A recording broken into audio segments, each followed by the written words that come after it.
Spiritual യാത്രകളിൽ പലപ്പോഴും seeking തുടങ്ങുന്നത് ഇന്നർ എക്സ്പീരിയൻസ് സംഭവിക്കുമ്പോഴാണ്. അതുവരെ ജിജ്ഞാസ ഉണ്ടാവും, പക്ഷെ അതിനൊരു അർത്ഥം ഉണ്ടാവില്ല. അങ്ങനെ ആൾക്കാരുമായി കേട്ട് അറിഞ്ഞ് ആവാം, എന്തൊക്കെയോ ഉണ്ട്, ഈശ്വരനെ അറിയണം. എന്തായാലും സൂര്യൻ വരുന്നുണ്ട്, മഴ പെയ്യുന്നുണ്ട്, കാറ്റ് വീശുന്നുണ്ട്, വായു ശ്വസിക്കുന്നുണ്ട്. അപ്പം ഇതിൻ്റെയൊക്കെ പിന്നിൽ ആരോ ഉണ്ടെന്നുള്ളൊരു ആ ചെറിയ അറിവിൻ്റെ പുറത്തിറങ്ങിത്തിരിക്കുകയും എന്നാൽ യഥാർത്ഥ കുറച്ച് കാര്യങ്ങൾ നമ്മുടെ വിശ്വാസത്തിൽ നിന്ന് ഇന്നർ എക്സ്പീരിയൻസ് സംഭവിക്കുമ്പോഴാണ് പലപ്പോഴും ആൾക്കാർ സ്പിരിച്വൽ ജേണി സ്റ്റാർട്ട് ചെയ്യുന്നത്.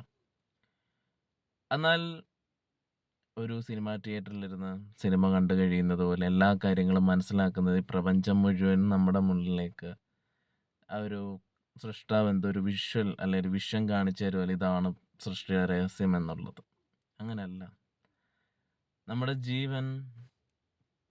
ജീവൻ്റെ ആ ഒരു തലത്തെ തൊടുകയാണ് ചെയ്യുന്നത്. ഇത് ഉള്ളിലേക്കുള്ള യാത്രയാണ്. അത് ജീവനിൽ പ്രാണനെ പ്രാണലയനം മാത്രം ചെയ്തുകൊണ്ട് സമാധി അവസ്ഥയിൽ അറിയുന്നൊരു തലമാണിത്. സത്യം, ജ്ഞാനം, ആനന്ദം, ബ്രഹ്മം. ബ്രഹ്മത്തെ ഒരിക്കലും ഈ ഒരു വാക്കിലൂടെ വർണ്ണിക്കാൻ സാധിക്കില്ല. മോക്ഷം ആനന്ദമാണ്. ആ പരമാനന്ദത്തെ നമുക്ക് ഭൗതികപരമായുള്ള ചില പ്രവൃത്തി ചെയ്തുകൊണ്ട് നമുക്ക് സന്തോഷത്തെ നേടിയെടുക്കാം. അത് നല്ലതാണ്. പക്ഷേ ജീവൻ ഓൾറെഡി തന്നെ ആനന്ദമായിരിക്കുകയാണ്. അതിനെ സ്പർശിക്കുന്ന നിമിഷം ഒരിക്കലും സന്തോഷത്തിൻ്റെയൊക്കെ ഉപരിയാണ് ആനന്ദം എന്ന് പറയുന്ന അവസ്ഥ. ബ്രഹ്മം എന്താണോ അർത്ഥമാക്കുന്നത് അത് ആനന്ദത്തെ മാത്രമാണ്. മനുഷ്യനായി ജനിച്ചിട്ടുണ്ടെങ്കിൽ നമ്മൾ ആരുടെയും നിർബന്ധത്തിലോ ആരുടെ ഒരു ഒന്നിലും എന്താ പറയുക ചെയ്യണമെന്നുള്ള നിർബന്ധം പൂർവ്വമല്ലാതെ തന്നെ നമുക്ക് തന്നെ അതിനുള്ള ഇതുണ്ട്. നമ്മൾ ഗുരുകൃപയാൽ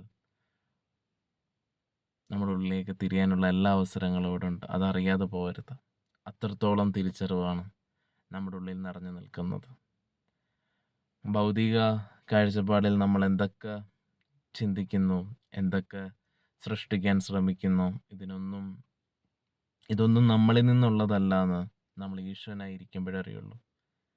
ഈശ്വരനും നിങ്ങളും തമ്മിൽ അകലമില്ല, പ്രപഞ്ചവും നിങ്ങളും തമ്മിൽ അകലമില്ല. ഒരേ സമയം, ഒരേ നിമിഷം, ഈ ഒരു മൊമെൻറ്റിൽ അത് സംഭവിക്കുന്നുണ്ട്. ജനനമോ മരണമോ എന്ന് പറയുന്നൊരു പ്രക്രിയയുമില്ല. ഇതെല്ലാം അനുഭൂതിയാണ്. ആ അനുഭൂതിയിലേക്ക് നമുക്ക് കടക്കുവാൻ സാധിക്കും. ഓരോ മനുഷ്യ ജീവനുമായുള്ള സാധ്യതയുണ്ട്. ബ്രഹ്മം എവിടെയുള്ള സ്വർഗമല്ല,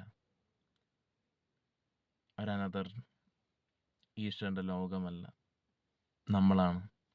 എന്നാൽ നമ്മുടെ മനസ്സിനും നമ്മുടെ ബുദ്ധിക്കും നമ്മുടെ വികാരങ്ങൾക്കും നമ്മുടെ ചുറ്റുപാടിൽ നിന്ന് കിട്ടിയിരിക്കുന്ന പല വശത്തിനും നമ്മൾ ഏർപ്പെട്ടിരിക്കുന്ന കുറേയേറെ നമ്മുടെ ഉള്ളിലെ ഭ്രമത്തെ നമ്മളെ പിടിപ്പിച്ചു, ബ്രഹ്മത്തെ അറിയാതെ.